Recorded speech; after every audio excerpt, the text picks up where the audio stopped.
Hello everybody, and welcome to part 2 of the series. This time we'll look at all the disappointing bronze cards. Let's jump right into it. I like the idea of Doppler. It provides support for decks which are built around one category of units. Early on in Homecoming, Nilfgaard used to play human soldier decks with Dopplers. But by the time Arcane Crossbowmen came out, Dopplers already weren't played anymore.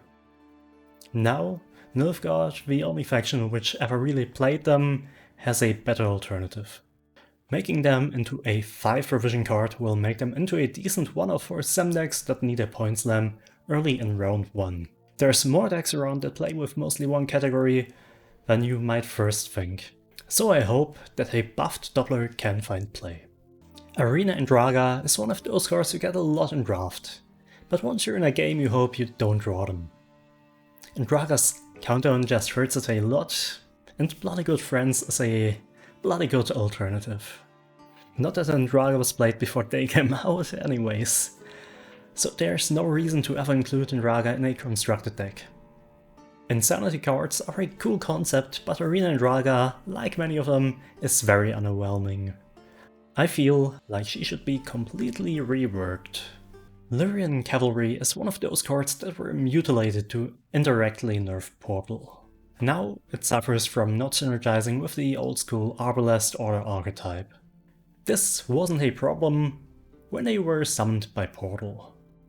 I feel like the power creep as well as changes to mobilization can justify a radical rework which was slightly inspired by Syndicate. I want the Cavalry to become a Portal target again. So I made it into a 4 provision card. Formation gives the Cavalry an alternative purpose aside from Portal. And by giving Lyrian Cavalry a relatively weak order ability, it will synergize with Lyrian Arbalests and themselves.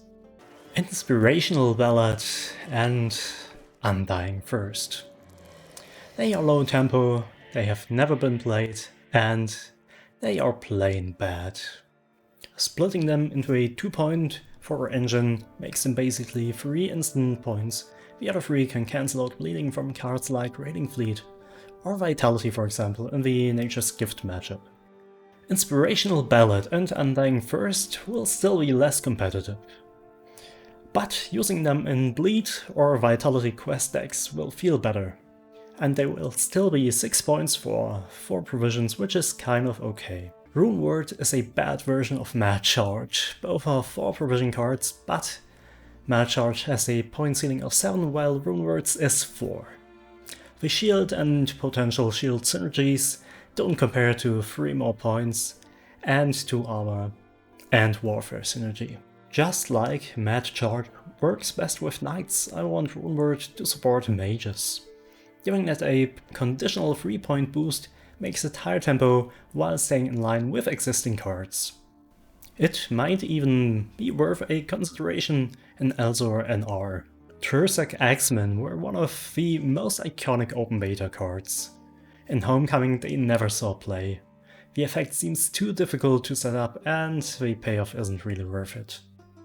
SK has and uses faster and easier removal.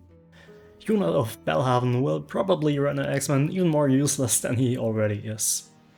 I find it disappointing that a once so significant card sees no play anymore.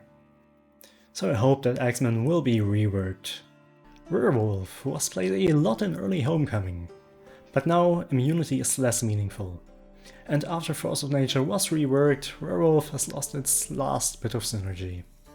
If Werewolf were to boost himself by 1 for each adjacent beast, he could at least be a 6 for 4.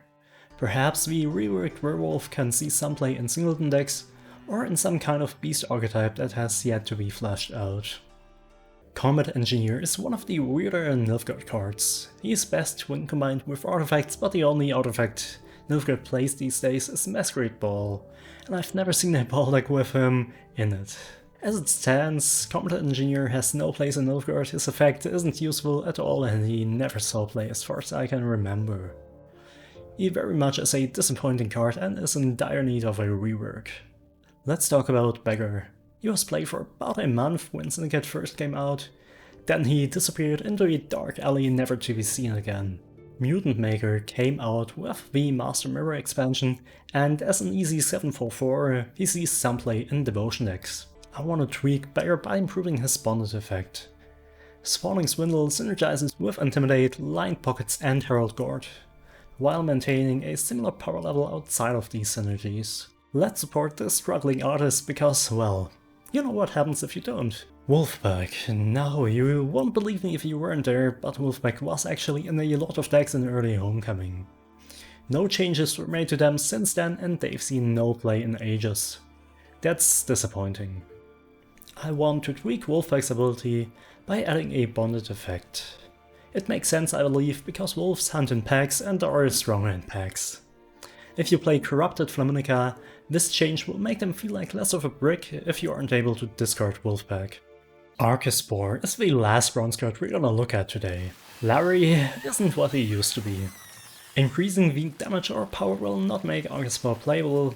If you stay in line with other Death Wish cards, Arca Spore will always just be a worse Rot Fiend.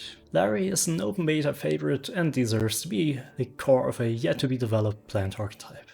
One more thing. All the bombs and the bomb heaver disappoint me. They all feel like they're almost there. But bombs are still just below playable. Many of the bronzes feel like they need half a provision less to be good. At the time I made this video, the Witcher expansion offered bombs no additional support. I really like to use bombs when playing The Witcher 3, so I feel like there could have been some bomb support with Way of the Witcher. I'm disappointed.